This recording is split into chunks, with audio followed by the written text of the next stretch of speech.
Galera, se vocês quiserem ir abrindo aí, 2 Coríntios 12,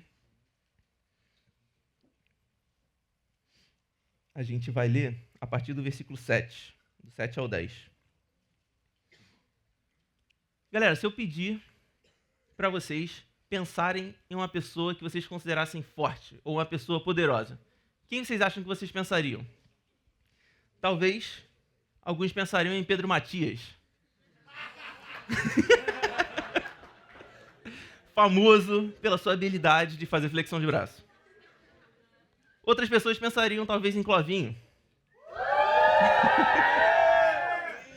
Ainda mais famoso, e segundo o qual eu ouvi testemunho do seu próprio filho, quando ele perguntou para ele: filho, quem é a pessoa mais forte do mundo?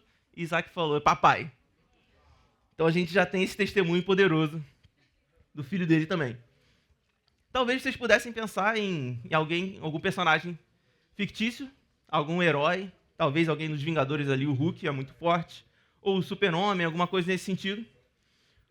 Ou, sei lá, algum marombeiro da vida e tal. Ou algum governante de alguma grande nação. O presidente lá dos Estados Unidos, a galera lá da Rússia, da China. Essas pessoas que têm o poder, assim, de transformar grandes coisas, assim, no mundo. E, cara, o que você acha, então, para você que seria o significado de poder? E se eu perguntasse o contrário? Quem vocês acham que seria considerado fraco? Quem viria na sua mente quando a gente pensa nessas coisas?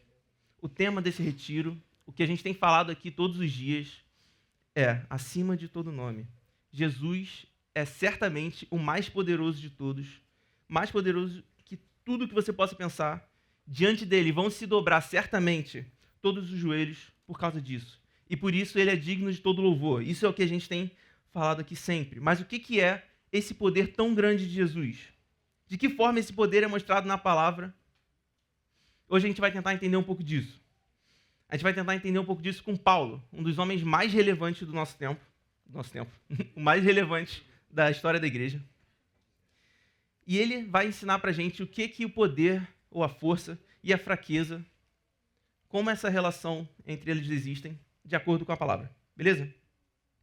2 Coríntios 12, a partir do versículo 7, se você já abriu aí. Foca agora na palavra. E, para que eu não ficasse orgulhoso com a grandeza das revelações, foi-me posto um espinho na carne, mensageiro de Satanás, para me esbofetear, a fim de que eu não me exalte. 3 vezes pedi ao Senhor que o afastasse de mim. Então ele me disse: a minha graça é o que basta para você, porque o poder se aperfeiçoa na fraqueza. De boa vontade, pois, mais me gloriarei nas fraquezas, para que sobre mim repouse o poder de Cristo. Por isso, sinto prazer nas fraquezas, nos insultos, nas privações, nas perseguições, nas angústias, por amor de Cristo. Porque quando sou fraco, então é que sou forte. Amém.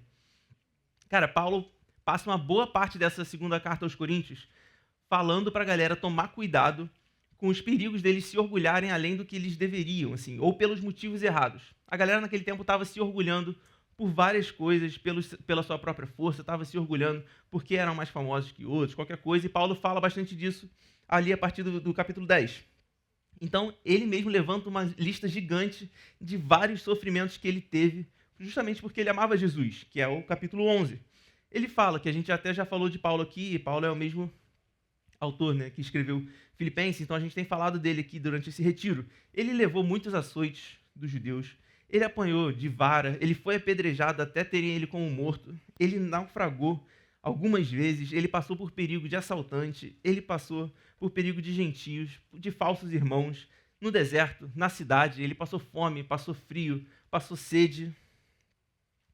Paulo é um dos nossos maiores exemplos de fé. A gente poderia imaginar que Deus trataria diferente Paulo.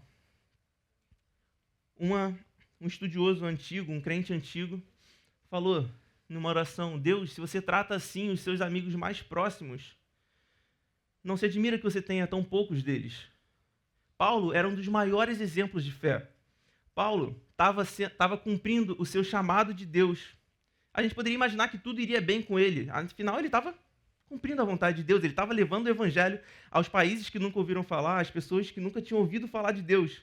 Mas não foi isso que aconteceu com Paulo e talvez não seja isso que aconteça comigo e com você, mesmo que a gente faça o que parece agradar a Deus ou o que de fato agrada a Deus. Paulo sabe, melhor do que a maioria das pessoas, o que é sofrer por Jesus.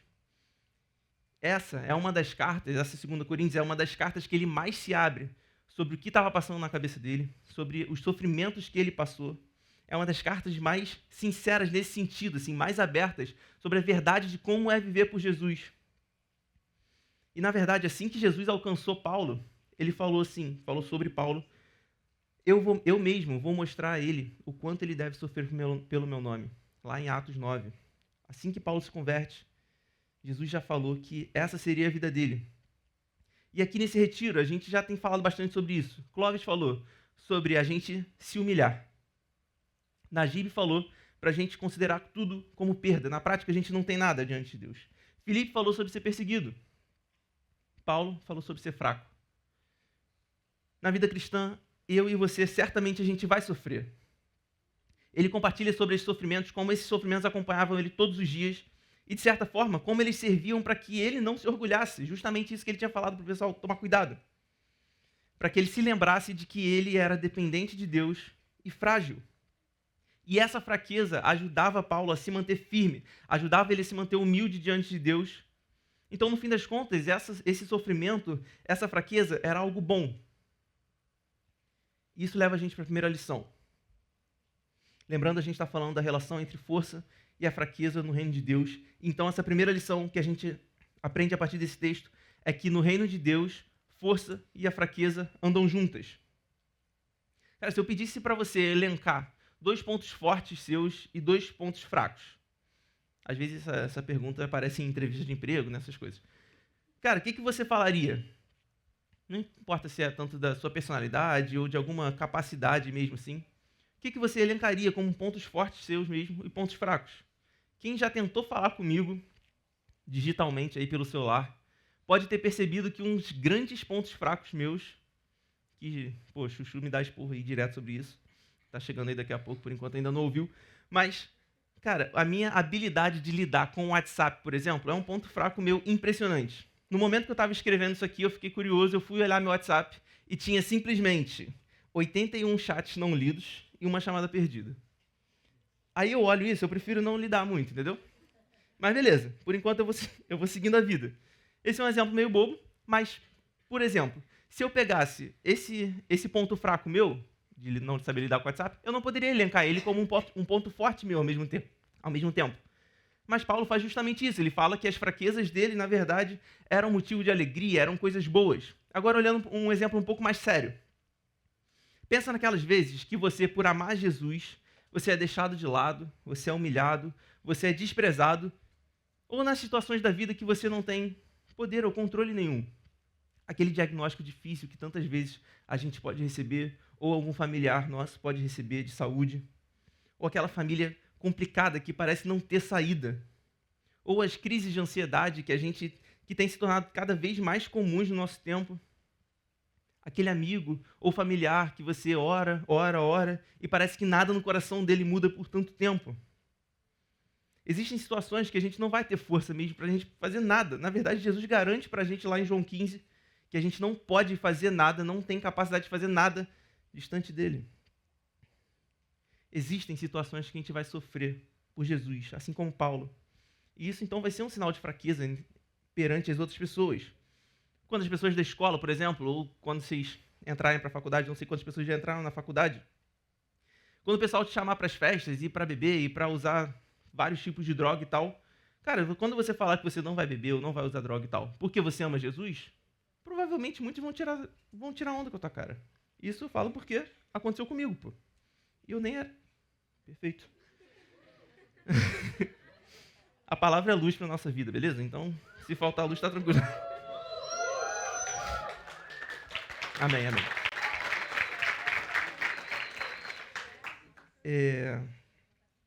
Eu falo isso porque aconteceu comigo também algumas vezes. Cara, então, com isso em mente, a gente vai voltar um pouco agora para o texto. Porque logo de cara, Paulo revela algo muito curioso para a gente. um versículo já conhecido da gente. Quando eu sou fraco, então é que sou forte. Essa é a conclusão dele. Isso é bem bizarro porque, como a gente já concluiu, não faz sentido. Essas coisas são opostas, então a gente vai tentar entender o que ele está falando aqui. Por toda a Bíblia a gente vê exemplos de força. A gente vê vários exemplos. Lembra lá de Josué, quando ele vai liderar o povo para tomar lá e conquistar a terra prometida? Ou pensa em Davi, quando ele vai lutar contra Golias. Cara, são exemplos de força muito maneiros. E a Bíblia também nos apresenta um monte de exemplos de fraqueza. O mesmo Israel, quando ele está sendo invadido lá pela Babilônia e tal, e perde as batalhas. O mesmo Davi sendo perseguido pelos seus próprios filhos, ele se escondendo lá em cavernas e tal. Quando a gente olha de fora, tudo isso parece pontos claramente fortes e pontos claramente de fraqueza. Mas Paulo ensina pra gente que existe essa fraqueza que é boa, que é até desejável. Existe uma fraqueza que, quando a gente experimenta ela, o poder de Deus é aperfeiçoado nas nossas vidas. Olha o que Deus responde para ele: a minha graça é o que basta para você, porque o poder de Deus se aperfeiçoa na fraqueza. Cara, quando a gente olha para o mundo, ser poderoso pode ter a ver com ter muito dinheiro, pode ter a ver com ser muito respeitado pelos outros, ou ser reconhecido por alguma coisa extraordinária que você fez. Ou, sei lá, ter muitas pessoas sob seu comando, que nem um exército, algum comandante. Então, ser fraco, teoricamente, seria o oposto disso. Os pobres, os desprezados, os não reconhecidos, os desrespeitados e os que sofrem, esses são os fracos. Então, quando Paulo está falando da fraqueza, nesse contexto, ele está falando justamente dessa visão humana que a gente tem dessas situações. Quando ele cita todas essas fraquezas dele lá, de quando ele passou fome, quando ele passou sede, ele foi açoitado e tal, isso é o que é fraqueza para Paulo. O que as pessoas do mundo consideram como fraqueza. Mas, ao mesmo tempo, algo muito mais profundo está sendo falado aqui. Quando Paulo passou por todas essas coisas, ele não passou porque ele cometeu algum crime, ele não foi preso porque ele fez alguma besteira e porque Deus não se agradou dele. Ao contrário, ele fez tudo isso obedecendo a Deus e pregando o evangelho. Ou seja, o sofrimento dele tinha como base a obediência a Jesus, o amor por Jesus. Então, por isso, agora ele passa a trocar as lentes. Ao invés de olhar para essas coisas como todo mundo estava vendo, ao invés de olhar para essas coisas como fraquezas de fato, ele vê agora essas coisas como fonte de alegria, como fonte de poder. Olha o que ele conclui: de boa vontade me gloriarei, ou seja, me alegrarei, darei glória a Deus nas fraquezas, para que sobre mim repouse o poder de Cristo. Para que sobre mim repouse o poder de Cristo. Essa é uma chave muito importante aqui na cabeça de Paulo. O seu desejo pelo poder, não pelo poder próprio, mas pelo poder de Jesus. Me gloriarei nas fraquezas, para que sobre mim repouse o poder de Cristo. Se as suas fraquezas agora elas revelariam ainda mais o poder de Jesus, ele se alegraria nelas, porque o poder de Jesus seria revelado. O que ele queria, o que ele mais desejava, o desejo mais profundo do coração dele, no fim das contas, era que o poder de Jesus fosse revelado. Através dele, que honra é a gente poder revelar o poder de Cristo através da nossa vida de alguma forma. Será que algum tipo de fraqueza, algum tipo de sofrimento iria cancelar a validade disso, iria diminuir a honra de poder participar da revelação do poder de Jesus? De forma nenhuma. Esse é o poder maior de todos. Não interessa o que vai acontecer, se esse poder for revelado, se novas pessoas forem alcançadas, se o evangelho for pregado, nada mais importa. Qual é o desejo mais profundo do seu coração hoje? Qual é o desejo mais profundo do seu coração nesses dias de retiro? Meu irmão, tenho certeza que se a gente tivesse o mesmo desejo de Paulo, que esse poder fosse revelado, como as coisas seriam diferentes, como o nosso coração se colocaria diferente diante de Deus. Se Paulo desejasse, por exemplo, ser poderoso diante do mundo, qualquer tipo de fraqueza seria um empecilho nisso, seriam problemas, seriam coisas que ele deveria fugir e frustrariam ele. Mas, cara, se o que ele estava em mente não era que ele fosse poderoso, mas que Jesus fosse revelado poderoso, isso tudo muda. A forma de enxergar o mundo muda. Então, querido, se você tem se frustrado demais com a sua vida, com a forma como a sua vida tem andado, possivelmente você tem se importado demais em se tornar poderoso, em ter o controle você mesmo da sua vida, ao invés de você olhar para as suas fraquezas, ao invés de você olhar para o que Deus tem feito na sua vida. e precisa ajustar os seus desejos aos desejos de Deus. Porque no reino, a fraqueza e a força andam juntas. Mas então, se no reino essas coisas andam juntas, qual seria o nosso maior exemplo? Qual seria o motivo pelo qual a gente se reúne toda semana e a gente se reúne todo ano aqui em retiros? Esse texto leva a gente diretamente para essa segunda lição, que é a principal dessa noite. Essa noite vão ser 2 lições, essa é a segunda e, ao meu ver, é a principal. Em Jesus, a maior demonstração de força foi a fraqueza da cruz. Cara, Paulo conclui o pensamento dele nesse texto quando ele fala: quando sou fraco, é que sou forte. Quando sou fraco, é que sou forte. Na lição anterior, então, só para revisar, né? Que nem uma aula, a gente aprendeu que quando Paulo fala de fraqueza, é a visão do mundo em relação às coisas que têm acontecido na vida dele como fraqueza. Então, uma visão um pouco mais humana. Enquanto que ele fala de uma força, ele fala de uma força real, uma força palpável, uma força de alguém que tem uma visão a partir do Evangelho, mesmo que ela vá além de algum tipo de compreensão humana. Cara, quando a gente olha para a cruz, essa relação ela se torna muito mais clara. Se isso estava claro na vida de Paulo, na cruz ela é muito mais clara. Jesus, totalmente poderoso, escolheu se fazer fraco. Jesus, centenas de anos antes de morrer, centenas de anos antes de vir ao mundo, ele foi visto pelo profeta Isaías. Isaías se impressionou com a visão dele. Lá em Isaías 9, e ele foi chamado de maravilhoso conselheiro, Deus forte, Pai da eternidade, príncipe da paz. Cara, Jesus é o Deus forte. Dá para entender a relação disso com o que a gente está lendo aqui hoje? A gente está falando de força. Jesus é o Deus forte. Ainda assim, o mesmo Jesus, quando ele foi visto depois pelo mesmo Isaías, lá em Isaías 53, esse Jesus, Deus forte, foi desprezado e o mais rejeitado entre os homens, homem de dores, que sabe o que é padecer. Como um homem de quem os homens escondem o rosto, foi desprezado e dele não fizemos caso. O mesmo Isaías que conheceu Jesus como Deus forte, mais tarde viu ele ser desprezado pelos homens, mais tarde saberia que ele continuaria sendo desprezado tantas vezes nos dias de hoje, tantas vezes nas nossas próprias vidas, pelo menos por uma boa parte das nossas vidas. Cara, a própria vida de Jesus confirma o que Paulo diz: o poder de Deus se aperfeiçoa na fraqueza. Porque a maior demonstração de poder de Deus não aconteceu quando Deus mostrou algum tipo de força que fosse admirada pelo mundo, admirada pelos homens. Tem um reality bem ruim na Netflix, por algum motivo eu assisti, que a galera lá de algum país lá da Ásia, eles juntam 100 pessoas fortes. Eu não sei se vocês já ouviram, beleza? Mas, pô, eu não vou dar o nome aqui também não, porque eu acho que não vale muito a pena. Mas eles juntam 100 pessoas de diferentes lá modalidades e tal. Tem um cara que é, sei lá, lutador de MMA, outro é jogador de futebol americano, sei lá. Outro é, sei lá, corredor da seleção lá do país e tal. Eles pegam essas 100 pessoas, tacam um lugar lá e começam a fazer prova de força atrás de prova de força, até que só sobre um, para eles meio que decidirem, desses todos os maiores forças e tal do país, esse é o mais brabo de todos e tudo mais.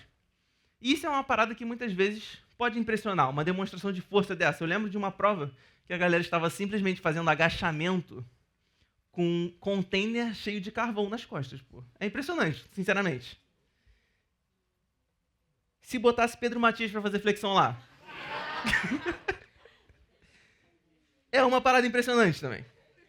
A gente poderia ficar impressionado com alguns tipos de demonstração de força, sim. Então, nessa lógica, a gente poderia concluir que as maiores demonstrações de força de Deus na história seriam, sei lá, quando Deus abriu o Mar Vermelho, quando Deus fez as muralhas lá de Jericó caírem, fez o povo de Israel vencer batalhas impossíveis, ou na criação de todo o universo, por exemplo, quando Deus fez todas as coisas a partir do nada. Mas essa não foi a maior demonstração de poder de Deus. O poder de Deus alcançou o auge da sua revelação quando Deus, em Jesus, já tendo se revelado totalmente poderoso dessa forma, se fez fraco, se fez homem e foi para aquela cruz. Aí que o poder de Deus foi mais revelado, foi revelado assim ao máximo. Porque quando sou fraco, é que sou forte, é o que Paulo fala. Então, na maior fraqueza de Deus em Jesus é quando o poder de Deus foi mais visto. Paulo também pensa sobre isso no capítulo seguinte, em 2 Coríntios 13, quando ele fala assim: Jesus foi crucificado em fraqueza, mas vive pelo poder de Deus. Da mesma forma, somos fracos nele, mas pelo poder de Deus viveremos com ele. Para servir a vocês, 2 Coríntios 13, 4. E o mesmo Paulo, em Colossenses 2, ele diz que Jesus expôs publicamente, ou seja, humilhou, ele expôs publicamente ao desprezo, ou seja, humilhou, destruiu, amassou o inimigo das nossas almas. Não quando ele multiplicou pães e peixes, ou quando ele ressuscitou Lázaro, que são demonstrações de poder incríveis, mas quando ele triunfou sobre eles na cruz. A morte de Jesus na cruz não foi sua derrota, ou algum tipo de demonstração de fraqueza, foi o triunfo do grande rei. O nome acima de todo nome foi mais exaltado quando ele esteve mais fraco. Pela perspectiva humana, em sua fraqueza, e não em algum tipo de grande demonstração de força bruta, foi que Jesus venceu a morte.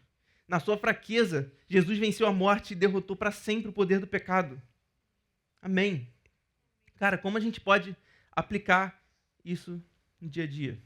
2 aplicações também para a gente. Primeiro, nas fraquezas ou nos sofrimentos, encontre conforto no poder de Deus que continua sendo mostrado na sua vida.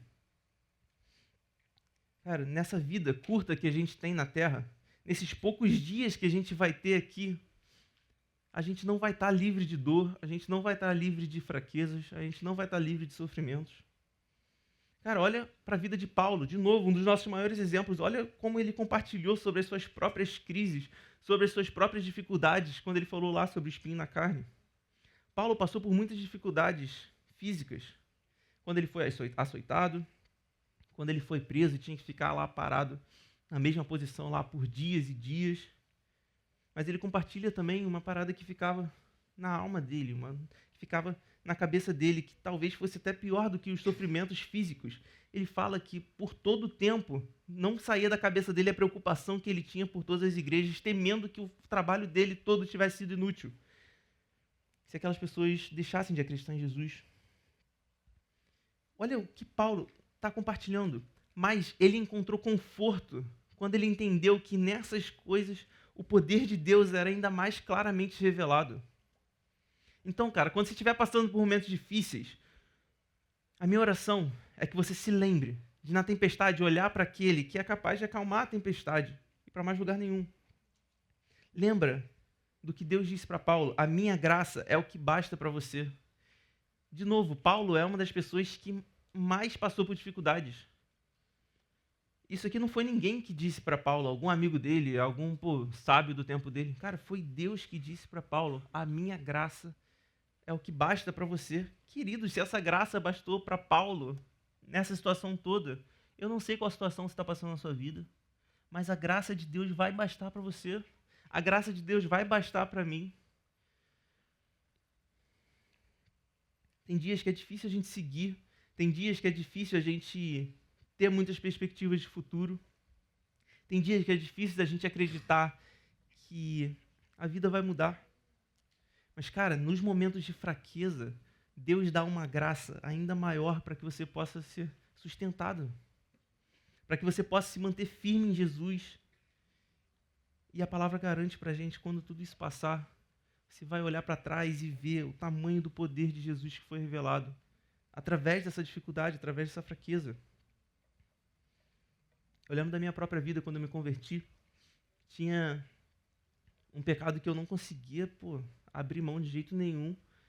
E aí era a maior dificuldade, de todas, assim. E aí eu comecei a ler um monte de livro, eu comecei a buscar fazer um monte de estratégias, botar alarme, fazer devocional sei lá quantas vezes no dia, não sei o quê. Tudo que tinha ao meu alcance eu tentava fazer para vencer esse pecado.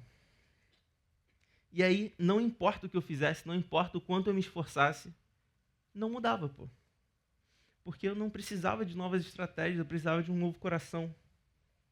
Eu não precisava me lembrar que eu deveria parar aquilo, eu precisava passar a amar Jesus mais do que eu amava aquele pecado.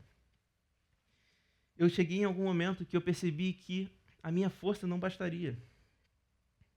Então eu tive que me enfraquecer, eu tive que me humilhar e falar: Jesus, eu não aguento mais. Jesus, eu não consigo lutar contra isso. Eu não consigo vencer isso. Vence essa batalha por mim. E aí, nessa fraqueza, é que o poder de Jesus é mais revelado. Não quando a gente tenta vencer as coisas pelas nossas próprias forças, mas quando a gente coloca tudo nas mãos de Deus. Porque a graça dele é o que basta, gente. Não tem nada mais precioso do que a presença de Jesus e a graça que ele demonstra pelas nossas vidas. A graça dele nos acompanha, a graça dele é suficiente para te manter firme, mesmo ao sofrimento. Olha para Jesus, o maior exemplo de todos. Ele sabe o que é viver a mais absoluta fraqueza, o maior sofrimento de todos, muito maiores do que os de Paulo. E ele venceu a morte para que a gente tivesse vida hoje nele. Se você sofre por amor a Jesus, cara, você é a pessoa mais feliz do mundo. Se alegre, porque esses sofrimentos muito em breve vão acabar. Mas o poder de Jesus, que é revelado através deles, meus irmãos, ele vai ser para sempre. Esse poder é eterno. Segunda aplicação, que é a última aplicação também. Glorie-se, que é uma palavra meio, glorie-se, beleza, é se alegre. Glorifique a Deus na fraqueza de Jesus, que foi mais forte que a morte. Glorie-se na fraqueza de Jesus, que foi mais forte que a morte. Sabe quando você se orgulha tanto de alguma coisa que você quer sair falando daquilo para todo mundo? A gente vê muito isso nos pais, né, por exemplo. Quando eu era mais novo do que vocês, assim, eu comecei com, sei lá, uns 9 anos, até uns 15, eu jogava vôlei. E aí, ia lá nas escolinhas, não sei o que e tal, em outros estados para jogar. A gente tinha um timezinho lá de Niterói. E, cara, a gente teve uma época, teve um ano que o nosso time era simplesmente horroroso, A gente não ganhava nenhum set de nenhum outro time. A não ser do Botafogo, que às vezes a gente ganhava, mas beleza. Cara, pra quem não sabe nada de vôlei, um set tem 25 pontos. Quem ganha 3 sets primeiro, ganha a partida. Cara, a gente uma vez foi lá na Tijuca, no Rio, pra jogar justamente contra o Tijuca. E como era de se esperar, a gente perdeu de 3-0 tranquilamente. Mas teve um dos sets que a gente quase ganhou, mais ou menos. A gente fez, a gente perdeu por, 25-23, que é um placar maneiro. Ou 25-21, sei lá. Cara, os pais da galera do nosso time, os meus pais, no caso, e os pais dos nossos amigos, eles ficaram muito animados, eles ficaram muito orgulhosos. Simplesmente eles começaram a pegar o celular, tirar a foto do placar que a gente tinha perdido, pra sair mostrando pros outros, depois falando: olha, meu filho joga nesse time aqui, não sei o que, fizeram 21, 22 pontos no Tijuca, não sei o que e tal. Não faz sentido nenhum, mas eles estavam orgulhosos. Ou quando uma criança faz um desenho que ela acha sensacional e ela quer mostrar pra todo mundo, mas ninguém sabe o que foi desenhado. Cara, ela fica orgulhosa daquilo que ela fez. Eu não sei se vocês já passaram por alguma situação parecida, mas, cara, quando se trata da cruz de Jesus, a gente precisa se sentir assim, a gente precisa se animar, a gente precisa se orgulhar dessa forma, a gente precisa se gloriar na fraqueza de Jesus. Isso significa se orgulhar, mostrar para todo mundo que você não se envergonha de servir a um Deus que se humilhou, de que você não se envergonha de servir a um Deus que se fez homem e morreu, se fez fraco. Porque nisso ele foi ainda mais poderoso, ele se revelou ainda mais poderoso. Você não tem medo, você não tem vergonha de sofrer ou de até morrer pelo nome, que nem a gente viu aqui de manhã. Em Gálatas, o mesmo Paulo também diz sobre se gloriar, ou sobre se orgulhar. Ele fala assim: longe de mim me orgulhar, senão na cruz do nosso Senhor Jesus Cristo, pela qual o mundo está crucificado para mim e eu estou crucificado para o mundo. A cruz de Jesus,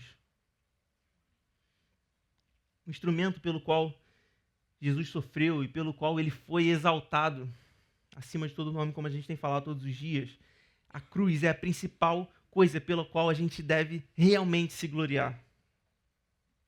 Então não se envergonhe, sai falando da cruz para todo mundo. Fala da cruz para o seu próprio coração em primeiro lugar, todos os dias. Fale da cruz aos seus amigos, porque essa fraqueza do nosso Deus é mais forte que qualquer força humana, mais forte que qualquer pensamento que a gente possa ter, mais forte do que qualquer plano que a gente possa ter para o futuro, mais forte do que qualquer governante de qualquer país, de qualquer pessoa forte que a gente pode imaginar. essa fraqueza de Jesus foi a única que venceu a morte, porque nela ele ressuscitou, e então a gente vai viver com ele. E para concluir, queridos, Jesus é o nome acima de todos.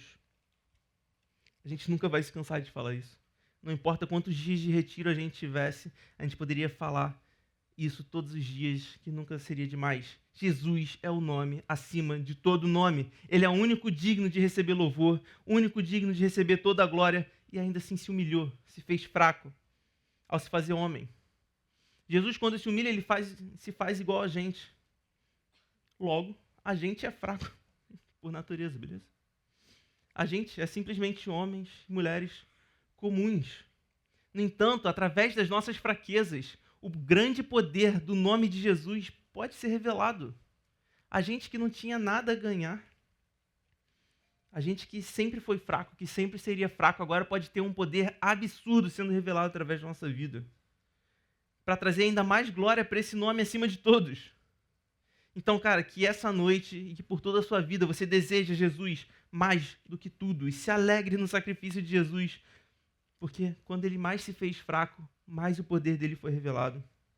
Ele é o Deus forte que está comigo, que está com a gente todos os dias. Vamos louvar o nome de Jesus para sempre, porque ele é digno de louvor. Jesus, muito obrigado, Senhor, pela sua palavra, muito obrigado pelo seu sacrifício, Senhor. Obrigado porque você se fez fraco, Jesus. Você não teve vergonha de se fazer como a gente, de se fazer homem, Senhor, de vir a essa terra como o mais rejeitado, o mais desprezado, Senhor. Quem de nós, Senhor, hoje, não sendo nada, Senhor, já se recebesse essa missão do Senhor de ser o mais desprezado de todos, de ser o mais humilhado de todos, a gente já não iria querer fazer isso, provavelmente, Senhor. Ou possivelmente teria grande dificuldade em aceitar uma missão dessas. Mas Jesus, você sendo Deus, aceitou essa missão, foi fiel até o fim. Então foi elevado, Senhor, foi exaltado acima de todos, Senhor. Muito obrigado, Jesus, pelo seu poder que o Senhor revela através das nossas vidas. E guarda a gente, Senhor, mantenha a gente na sua graça, Senhor, porque ela é suficiente, porque nas nossas maiores fraquezas a sua graça também é aumentada, Senhor. Mantenha a gente nos seus caminhos, Senhor, e esteja com a gente agora no momento dos louvores também, para que a gente louve o seu nome como o Senhor merece, Senhor, em nome de Jesus. Amém.